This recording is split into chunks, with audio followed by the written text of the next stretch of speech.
Muy bien, pues continuando con nuestro ciclo de todos los viernes de la historia de México y situaciones o circunstancias similares que nos permiten profundizar en ese tema tan peliagudo, tan discutible, tan mal difundido y sobre todo tan poco conocido.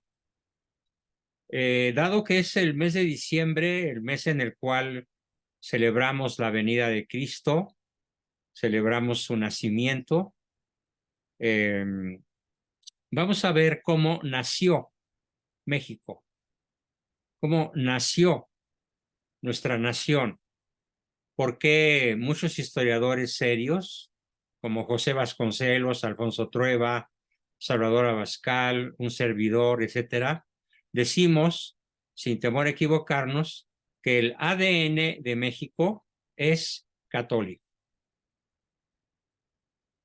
Y al decir ADN me refiero a su componente esencial. El ADN, en términos de ácido desoxirribonucleico, que es lo que significa ADN, le da a cada ser vivo su identidad. De tal manera que un alacrán es alacrán, o una serpiente es serpiente, o un árbol es un árbol, a partir de la constitución, de la formación, de la distribución o intensidad o calidad o frecuencia de su ADN. Entonces, el ADN mexicano es el catolicismo. Sin embargo, esto ha querido desvirtuarse, esto ha querido negarse, disfrazarse, prostituirse a lo largo de los últimos 200 años, desde la caída de Iturbide hasta la fecha. Las fuerzas del mal, las fuerzas del maligno, y de acuerdo a lo que hemos venido viendo los grupos lunes y miércoles, estamos hablando de fuerzas malignas verdaderas, reales. Males, maleficios, tragedias dirigidas, orquestadas, acondicionadas e impuestas por las fuerzas del mal en el corazón y la mente de personas malignas que han procurado borrar del alma de México, del alma de cada mexicano, su ADN verdadero, aquello que nos da identidad. ¿Qué mejor entonces que utilizar el mes de diciembre, que es el mes en el cual celebramos la venida de Cristo a la tierra, el nacimiento de ese pequeño bebé arropado entre las túnicas, las mantas y las cobijas de su madre María, que podamos justamente por estas fechas dedicarnos a echar una ojeada profunda, imparcial, pero bien ilustrada, y que sea capaz de romper los paradigmas que nos han impuesto a lo largo de 200 años. Paradigmas, desde luego, falsos, mixtificados, es decir, una mixtificación es una especie de prostitución, una especie de ocultamiento, una especie de trastorno mediante el cual no se permite que conozcamos el fenómeno como es en sí mismo. Eso significa mixtificación o falsificación de lo que es la realidad de nuestra historia. Bien, la historia de la Iglesia y de Cristo, por lo tanto, en México, comienza justamente con la llegada de Hernán Cortés, quien en uno de sus primeros actos, en una de las primeras acciones que él realiza, le pide al padre Olmedo, en el pueblo de Centla, en Tabasco, que celebre la primera misa en terreno o en territorio continental, aclarando que ya se había celebrado una misa en territorio no continental en la isla de San Salvador o Guananí en el año de 1498. varios años antes. La primera misa de Cortés se celebra 3 años, no, 20 y tantos años después, en el año de 1519, en Centla, Tabasco, por el padre Olmedo, que es el capellán del ejército de Cortés. Entonces, fíjense cómo es tan apasionante y tan interesante darnos cuenta de que esto no aparece en la historia oficial. Literalmente, este acontecimiento maravillosamente importante, trascendente, es borrado de los libros de texto en todos los niveles. Si tú a un estudiante de historia egresado de la UNAM le preguntas cuándo y dónde y por quién se celebró la primera misa en México, les apuesto lo que quieran a que no lo sabe. Porque no se lo enseñaron. Y además porque él no tuvo la curiosidad de investigarlo. Porque la inmensa mayoría de los estudiantes de este país, el concepto de catolicidad, el concepto de catolicismo, puedo decir sin temor a equivocarme, que ha prácticamente desaparecido. Entonces, la historia de la Iglesia Católica en México y por lo tanto la historia del cristianismo y la historia de nuestro Señor Jesucristo comienza con esa primera misa en ese lugar que ya mencioné. Y la historia oficial dice que las costumbres de los pobladores mesoamericanos, y por Mesoamérica nos referimos a lo que ahora es México y Centroamérica, fueron sustituidas por la fuerza de las armas. Nos dice literalmente que la religión y las religiones indígenas o los credos indígenas fueron sustituidos por la fuerza de las armas por prácticas religiosas monoteístas en lugar de las prácticas politeístas, que eran las propias de las culturas ancestrales. Ancestrales quiere decir antiquísimas, de nuestros antepasados, que habían poblado el México antiguo y que todas esas creencias politeístas fueron sustituidas por la fuerza de las armas, el arcabuz, la espada de acero, el escudo impenetrable a las flechas, fueron sustituidos las creencias politeístas por los dogmas católicos y por el idioma español. Y nos echan otra gran mentira, que la leo literalmente, a partir del cual, de esta dominación brutal por medio de las armas, a partir de la cual se fusionaron varias creencias hasta crear un sincretismo religioso único en el mundo. Falso, no fue así. El sincretismo religioso no fue creado por la conquista, ni por los conquistadores, ni por los frailes que evangelizaron toda Mesoamérica, desde la Alta California hasta el otro extremo de la costa norteamericana, Florida, pasando por Nuevo México, Texas, Arizona, Luisiana, etcétera. Toda esa inmensa región de más de 2 millones de kilómetros cuadrados, que después fue regalada por Santana, el masón Santana, el traidor Santana, a los Estados Unidos de Norteamérica, pudiendo haberlo evitado. Toda esa inmensa región, más lo que ahora es México, más Centroamérica, formaban Mesoamérica. Y en Mesoamérica no se implantó un sincretismo religioso, como intentan hacernos creer los falsos historiadores del narcosistema. No, el sincretismo fue una especie de corrupción del catolicismo que se busca realizar desde los primeros años de la conquista. Ya los caciques indígenas, por ejemplo, fingían celebrar misas católicas, incluso por sacerdotes ordenados en indígenas que fingían su conversión con tal de alcanzar canonjías, privilegios, favores de la corona española, y que después se las ingeniaban para celebrar sus ceremonias, incluso con rituales satánicos o con rituales del asesinato de niños o de adultos o de mujeres jóvenes para seguir adorando a sus dioses sanguinarios. La Coatlicue, Tezcatlipoca y sobre todo el dios más macabro de la historia de la humanidad, Huitzilopochtli, a quien los españoles denominaron con el nombre de Huichilobos, por no pronunciar bien la palabra Huitzilopochtli. Entonces, la historia oficial dice que la Iglesia Católica creó el sincretismo religioso en México. Falso.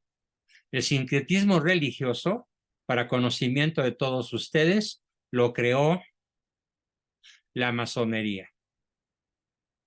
Lo creó la ignorancia del pueblo. Ignorancia inducida por los gobernantes.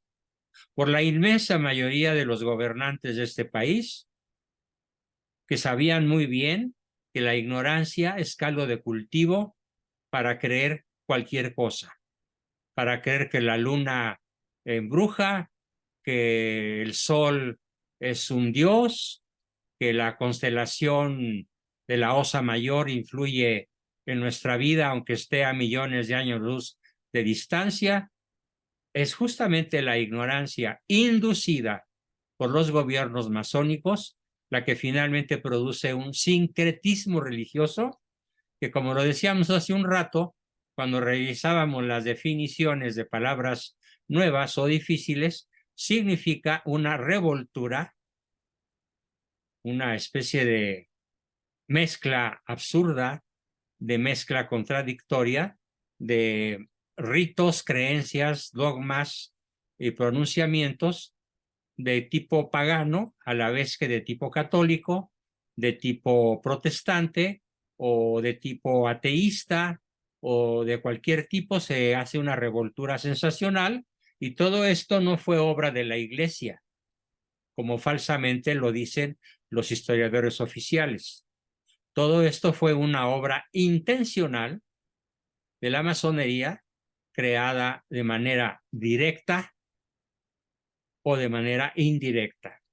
Cuando digo directa, porque favorecieron el sincretismo, y de manera indirecta porque favorecieron la ignorancia sobre la cual habría de crecer el sincretismo religioso.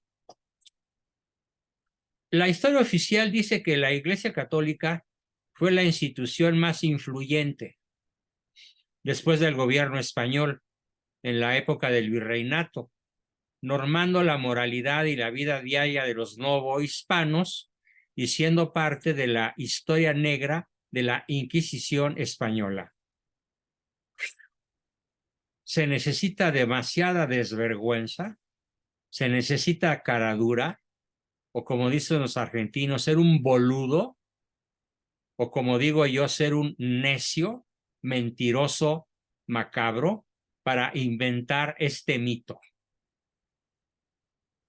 No es verdad que la Iglesia Católica haya sido la institución más influyente. No. En vez de influyente, vamos a sustituir la palabra por civilizadora. Eso sí es verdad.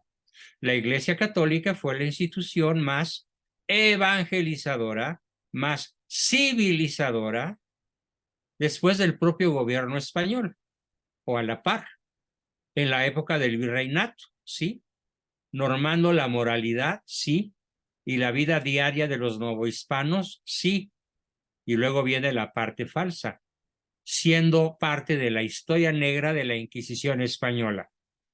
Señores, no hay ninguna historia negra de la Inquisición española y muchísimo menos de la Inquisición mexicana. Ya hablaremos en su momento largamente, profundamente, dentro de nuestro taller de historia, hablaremos profundamente sobre algo que se llama Inquisición sobre la Inquisición.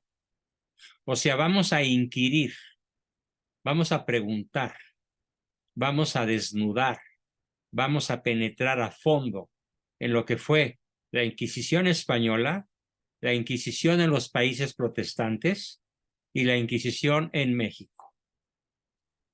Por el momento, y en honor a la verdad, anticipo un dato. A lo largo de 300 años,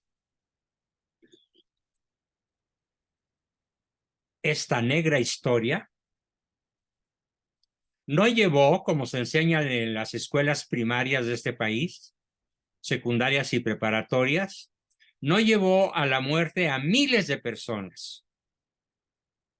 Es una de las peores mentiras, una de las más grandes calumnias que se haya hecho contra la Iglesia Católica y contra el gobierno español y contra el gobierno virreinal.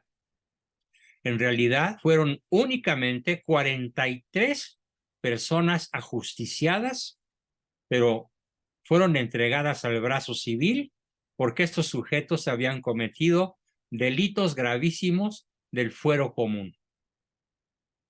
Nadie fue asesinado, nadie fue colgado, nadie fue torturado por sostener ideas falsas en el terreno religioso, sino por realizar actividades subversivas, terroristas, guerrilleras, criminales contra el gobierno legítimo, ya fuera contra la iglesia instituida como tal o contra los gobernantes del Imperio Español, cito en México con el nombre de virreinato. Solo fueron criminales los ajusticiados y esto lo habremos de demostrar de manera fehaciente para que a nadie le quede duda. Continuemos. Dice la historia oficial que durante la independencia la religión fue parte de la lucha. Al ser enarbolado quiere decir levantado en el aire, el símbolo católico más importante de México, la Virgen de Guadalupe. No, no es el símbolo católico más importante.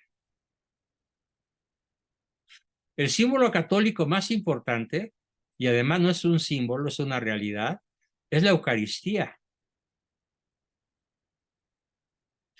Y está subordinada a la Eucaristía la Madre de Dios. Por eso hablamos de una corredentora universal de todas las gracias. No es María la que nos redime, es la que ayuda a la redención como corredentora.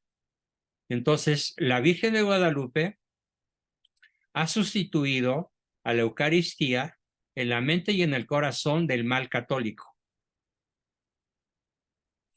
Porque el mexicano mal inducido, mal educado, mal evangelizado, es cierto, ha colocado a la Virgen de Guadalupe en un lugar muy superior a la Eucaristía. De tal forma que el mexicano promedio cree que con ser guadalupano ya tiene asegurada la vida eterna. Nada más falso. La vida eterna no se asegura con el culto a la Virgen, por fervoroso que éste sea. Porque si la Virgen te hablara, mexicano inculto y sincrético, te diría, ve a confesarte, ve a comulgar, ve a acompañar a mi hijo en su camino al Calvario, ve a orarle a mi hijo postrado ante su cruz en el Monte Calvario. Eso les diría la Virgen a millones de mexicanos que el próximo martes van a acudir a la Basílica de Guadalupe, pero que irán sin confesarse y que no van a comulgar. Van a establecer o a realizar una especie de mito, una especie de creencia sincrética, en la cual se han mezclado elementos católicos con elementos paganos y elementos materialistas.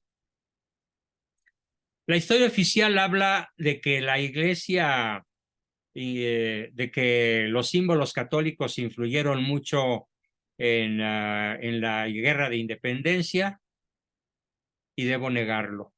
No es verdad. El hecho de que el cura Hidalgo haya enarbolado el pendón de la Virgen no quiere decir que la Virgen de Guadalupe haya tenido algo que ver con las guerras de independencia, que además, como ya lo he explicado en otras sesiones, Hidalgo nunca quiso en realidad la independencia de México, ni Bolívar, la de Venezuela, Colombia, Ecuador, etcétera, ni el mariscal Sucre, ni José de San Martín, ninguno de los falsos héroes de la independencia en realidad quisieron la independencia de sus respectivos países. No, lo que querían era cambiar la servidumbre colonial a España, altamente productiva, altamente católica, por la servidumbre a la anglósfera, es decir, a la sujeción a Inglaterra y posteriormente a los Estados Unidos, tal como ocurrió. Eso es lo que querían los falsos héroes de las independencias hispanoamericanas. Así que la Virgen de Guadalupe queda radicalmente excluida de estas luchas que tienen un ADN masónico. Sí, un ADN contrario a nuestra fe, contrario a nuestra religión. Posteriormente viene la promulgación de la Constitución Política de 1857, una ley nefasta que por fortuna nunca rigió, y viene la promulgación de las leyes de reforma.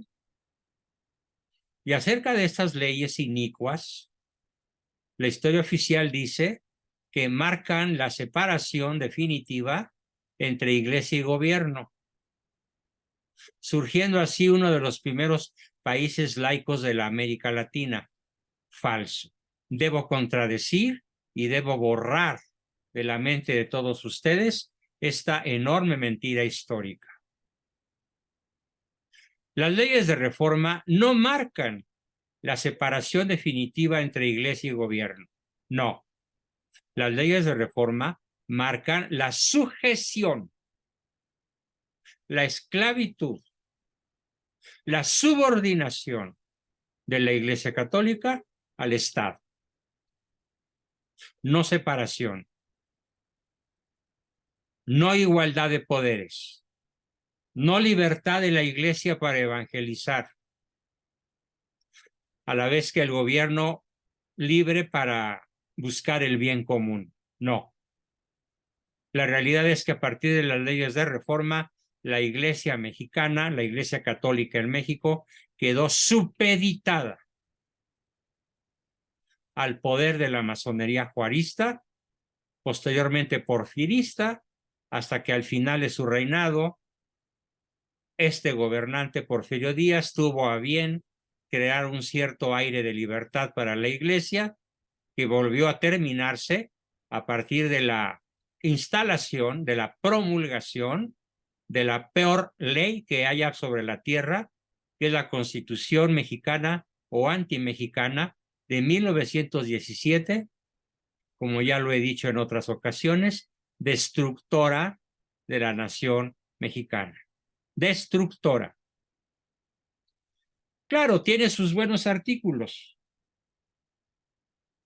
Por ejemplo, el artículo 123, que tiene que ver con la Ley Federal del Trabajo, pero tiene artículos contra natura, como el artículo 3, que dice que a fuerza la educación tendrá que ser laica, es decir, atea, y que tendrá que ser la educación propiedad del gobierno.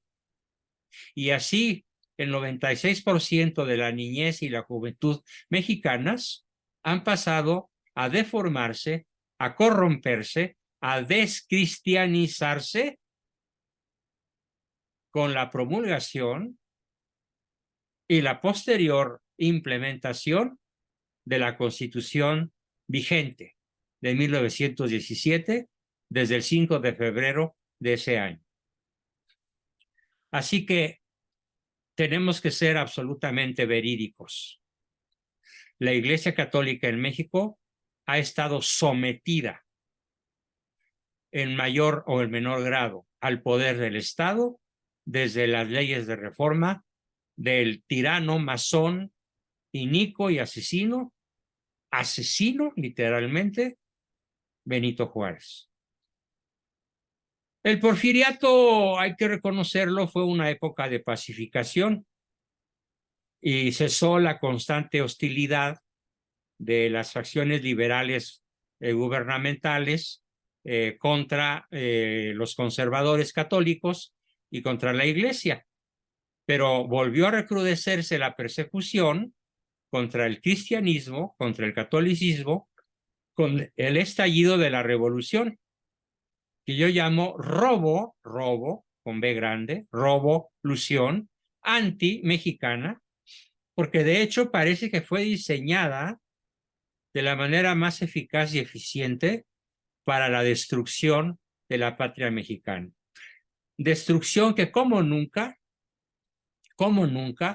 en ningún sexenio anterior, está culminando en este.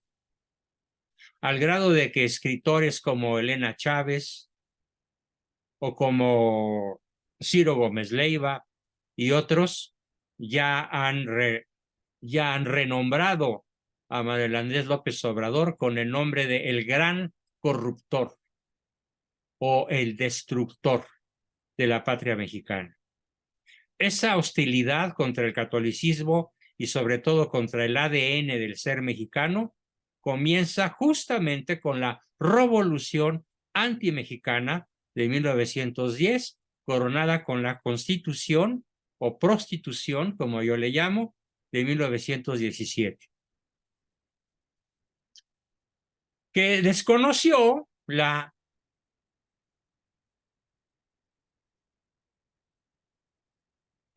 personalidad, perdón, se me trabó, desconoció la personalidad jurídica de la Iglesia, como antes había sido reconocida. Bueno, pues se desconoce la personalidad jurídica de la Iglesia y se desconoce la libertad de culto en la Carta Magna.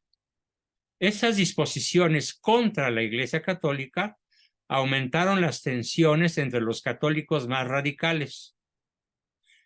No, yo no diría más radicales, porque eso es una palabreja que usa el régimen católico radical y lo dice de manera despectiva, de manera peyorativa, de manera insultante. Es como si dijéramos, voy a poner un ejemplo matemático y luego un ejemplo geométrico. Yo puedo ser acusado de radicalismo por estos masones si digo que invariablemente, 2 por 2 son 4. Porque Malo acaba de decir que no necesariamente son 4, sino que la respuesta correcta depende del nivel sociocultural, de las condiciones de sometimiento o de libertad, de la persona interrogada sobre el resultado de esta pequeña multiplicación, y que por desgracia la respuesta neoliberal es que 2 por 2 siempre son 4, porque podrían no serlo. De ese tamaño es la enfermedad mental de quien hoy dirige los destinos de México. ¿Pero de dónde viene? ¿Ustedes creen que viene de la votación favorecedora hecha por 30 millones de imbéciles en el año de 2018? No. Viene desde las leyes de reforma, viene desde la revolución antimexicana, viene desde la Constitución ya mencionada del 5 de febrero de 1917 y viene creada a lo largo de los 90 años de PRI, 88 para ser más exactos, y culmina con la frenética destrucción a la que hoy estamos asistiendo de toda huella de cristianismo y de catolicismo auténtico.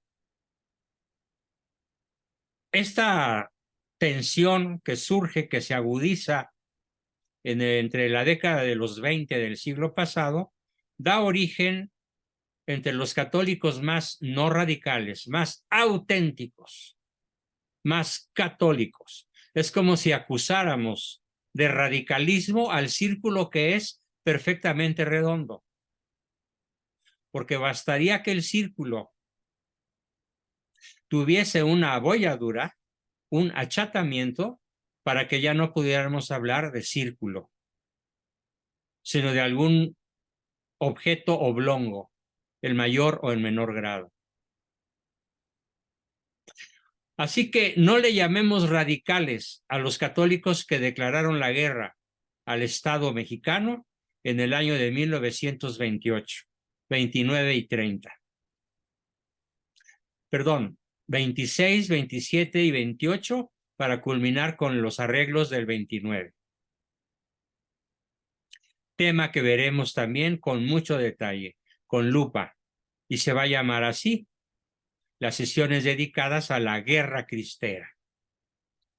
Sería demasiado amplio y nos llevaría a muchas sesiones comenzar en estos momentos el tema de la guerra cristera, cuando en realidad nos estamos ocupando de la historia del cristianismo, de la historia de Cristo en México, de la historia de la Iglesia mexicana, vista con el ángulo, con el punto de vista objetivo de los historiadores que no estamos vendidos al narcosistema. Pasaron muchos años para que la relación entre la Iglesia y el Estado se restableciera oficialmente hasta el año de 1993, año en el cual el gobierno de Carlos Salinas reconoció permanentemente la personalidad jurídica de todas las sectas establecidas en México. Aparentemente fue una buena acción de Salinas, pero fue una acción perversa, porque reconoció la misma personalidad jurídica a la Iglesia Católica que a los adventistas, a los mormones, a los evangélicos, a los X, Y y Z, a los cientos de miles de sectas que pululan por México y Estados Unidos y el planeta y que contradicen la verdad única cuyo depositario y responsable de difundir es el Papa, la figura papal al que le haya tocado hacer. Así que no aplaudo la decisión de Carlos Salinas, porque equivale a dotar de libertad, a dar amnistía al inocente, al único inocente, junto a otros 500 criminales. Eso es lo que hizo Carlos Salinas. Sí, es verdad que la Iglesia Católica, cuando menos sobre el papel, sigue siendo la principal iglesia en México o iglesia mayoritaria, pero cada día el número de católicos verdaderos disminuye.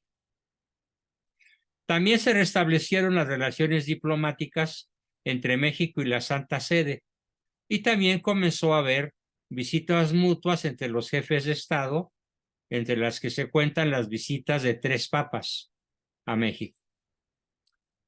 Vamos a regresarnos un poquito o un muchito para ver con cierto detalle, al menos en forma introductoria, cómo fue la conquista espiritual de México.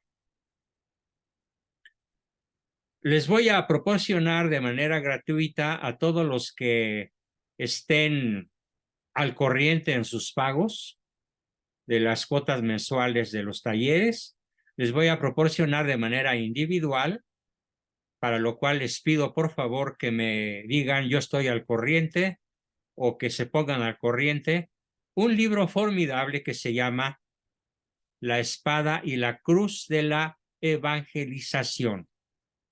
El autor es mi papá, Salvador Abascal Infante, y vamos a seguir fielmente su narrativa acerca de cómo fue la conquista espiritual de México. Sí, tendremos desde a partir de hoy al rato y toda la semana para que me estén mandando sus mensajes de estar al corriente o la foto del pago que no hayan hecho y de manera automática yo envío el libro. De forma individual, no a los grupos. Lo haré de modo individual por estricta justicia. La espada y la cruz de la evangelización. Autor Salvador Abascal.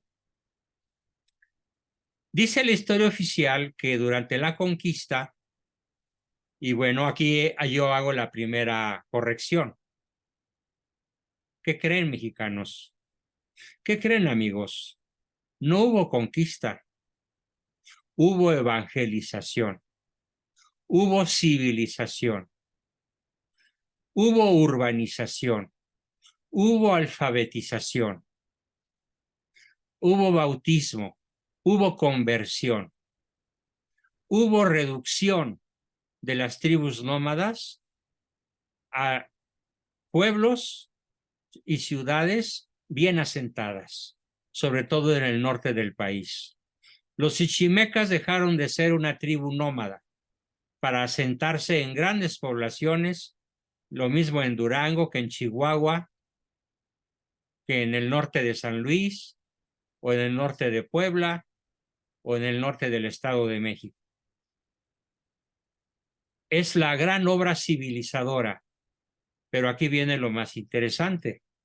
No hecha única ni principalmente el nombre del rey de España, no, sino el nombre de nuestro Señor Jesucristo. Por eso, por esta razón, quise tocar este tema en este mes de diciembre, en el cual celebramos el nacimiento del Niño Dios.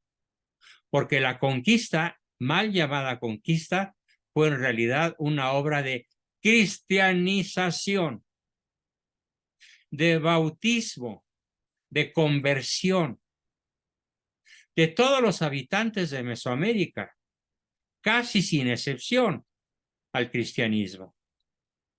De tal manera que ese territorio de más de 4 millones de kilómetros cuadrados, que lo era antes de la guerra inicua del 47 del siglo XIX, era católico, hondamente católico. Gracias incluso a la conversión de los nativos al cristianismo. La historia oficial dice que esta conversión fue a fuerza, que esa conversión no fue tal, que fue una obligación so pena de muerte. Miente la historia oficial. Hay que volver a recordar que cuando los españoles se embarcaron en la exploración y descubrimiento de México, un sacerdote católico acompañó la expedición de Cortés en todo su trayecto y fue su principal asesor en cada una de las acciones que Cortés tomó. Los españoles se escandalizaron. La historia oficial dice que se asombraron. Yo no digo que se asombraron. Yo sostengo que se escandalizaron con las prácticas rituales de los sacrificios humanos como parte esencial de las costumbres, entre comillas, religiosas de los pueblos originales, aztecas sobre todo, pero también chichimecas, toltecas, zapotecas, mixtecas, pero sobre todo los aztecas, a los que les divertía enormemente realizar sacrificios humanos hasta por cientos de miles cada año, trayendo las víctimas de las tribus circunvecinas para sacrificarlos de la manera más brutal, más horrorosa posible. Ritual que ya he narrado, pero que repito brevemente. El prisionero era sujetado físicamente por 4 sacerdotes, entre comillas sacerdotes, de sus extremidades, otro quinto de la cabeza y un sexto hendía el cuchillo de pedernal en el pecho de la víctima, lo suficientemente ancha la herida para poder sacar el corazón palpitante todavía y ofrecerlo sangrante y palpitante al dios Huitzilopochtli. Y después el corazón y el cadáver eran rodados escaleras abajo, a 50 metros de profundidad, abajo de la pirámide, para que el pueblo llano literalmente se lo comieran. en pozole, en corundas, en tamales, en atole o como fuera. A estos sacrificios humanos, Cortés se empeñó a costa de su propia vida y estuvo a punto de morir por el santo sacrificio del altar, en donde una sola víctima ocupa el lugar de todas las víctimas, de todos los millones de sacrificados por la inicua cultura o anticultura azteca a lo largo de sus 300 años de historia, 2 siglos de historia. No pasaron los aztecas de los 200 años de historia. Y entonces los españoles, aterrorizados ante esto, se dieron prisa en sustituir los rituales de sacrificios humanos por el santo sacrificio de la misa. Y pudieron eliminarla completamente, la práctica de los sacrificios humanos, hasta que consiguieron la total conquista y derrota del imperio azteca. Un 13 de agosto de 1521. Los tlaxcaltecas fueron el primer pueblo aliado de los españoles en la conquista, y ellos de manera pacífica e inteligente se adhirieron a los españoles, se aliaron con los españoles para ayudarlos a estos a librarse del yugo azteca. Y Cortés puso como condición que escucharan